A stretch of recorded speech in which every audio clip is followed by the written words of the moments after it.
आज आहे रमाचं बोरनान.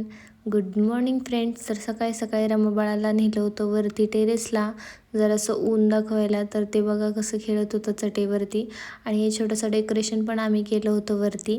तर मग नंतर गेले मी बिस्किटं वगैरे घ्यायला. तर खाली गोळ्यांची वगैरे गाडी आली होती, तिकडे गेले. तर रमाबाळाला बघा कोणी उचलून घ्यायचं म्हणजे पाठीमागून उचलून घ्यायचं, म्हणजे तिला दिसत नाही कोणी उचलून घेतले.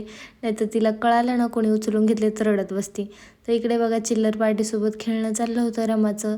घरी तर काही खेळायला मुलं वगैरे लहान नाही आहेत इकडं, तर ती त्यांच्याबरोबर मस्त अशी खेळत होती, एन्जॉय करत होती.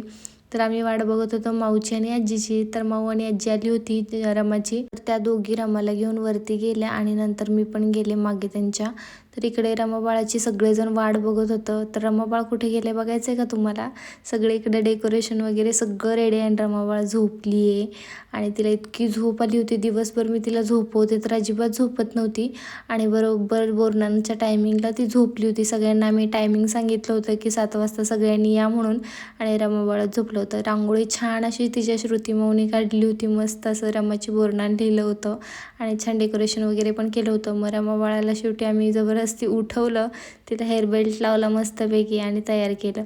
तर बाहेर गेलो. मग मम्मीने तिला हलव्याचे दागिने वगैरे काढून ठेवले होते घालायला. तर आम्ही तिला हलव्याचे दागिने घालत होतो. तर रमाबाळाची तर झोप काही जात नव्हती. तिला जबरदस्ती उठवलं होतं कारण की सगळेजण आले होते म्हणून. तर मस्त असं तिला दागिने वगैरे घातले आणि रेडी केलं. डोक्याचा जो क्राऊन असतो तोच तिला बसत नव्हता कारण की तो सारखा ढिल्ला होत होता, म्हणून बेल्टवरती आम्ही ठेवला होता असा जाम की ते निसटू नये म्हणून बेल्टवर लावून घेतला होता. तर रमाबाळ मस्त असं असं रेडी झालं होतं आणि तिला आम्ही म्हणत होतो बूम बूम करून दाखव, गाडी कशी चालते, बूम बूम असं करून दाखवत होती ती. आणि मस्त असं आम्ही कार्यक्रमाला सुरुवात केली. सगळ्यांनी मस्त असं तिला ओवाळून वगैरे घेतलं आणि इकडे आजी पण तिला ओवाळत होती. रमाबाळ इतकं रडलं होतं ना भयंकर, म्हणजे खूपच रडली तिने. इतक्या दिवसांनी बरेच जण लोक बघितली त्यामुळे तिने खूप म्हणजे खूप रडली. आणि इकडे जोपर्यंत कार्यक्रम चालू आहे तोवर शांत होती आणि जसा काही कार्यक्रम संपला तसं इतकं रडायला तिने चालू केलं बापरे. आणि रमासोबतच नम्रताचं पण बोरनान केलं आम्ही तिथेच. तर रमाच्या बाजूलाच बसली होती नम्रता, तिच्या पण डोक्यावरती जरा टाकून घेतलं आपल्या लाह्या वगैरे त्या. मधूनच रमाबाळाचं रडणं पण चाललं होतं. मग मी तिच्या तोंडामध्ये एक चुरमुरे टाकायचे आणि शांत करायचे, असंच चाललं होतं आमचं.